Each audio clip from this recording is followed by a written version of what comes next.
In this video, I will be showing you how to download and install Visual Studio Code in Windows. So let's get started.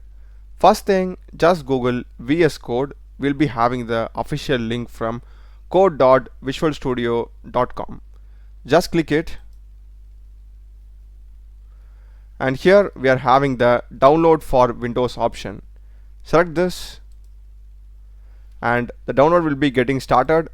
It is around 119 MB in size, so just be patient till then. Once the download is complete, just open it and we'll be getting the setup. Just click on I accept the agreement and click on next. And this is going to be the default location where Visual Studio Code is going to get installed. If you don't have space in your local disk C, just change this to local disk D or E. So once you're done fixing the location, just click on next. And this is fine. Next. And here is an important thing. Make sure that you are checking all these checkboxes, okay? This will be super useful in case if you are directly going to open a file or folder by right clicking on it. Okay?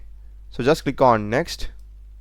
And these are the stuff that's going to happen now. Click on install. So once everything is done, just check launch VS Code and click on finish. So you'll be getting the Visual Studio Code interface like this.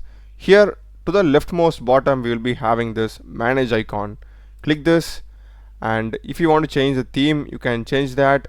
Main thing is we need to change the font size. So just go to settings, and here we'll be having the default font size. Make sure that you're having it to like 20 or 30. So to open a particular folder, here to the top we are having file, or you can just select open folder.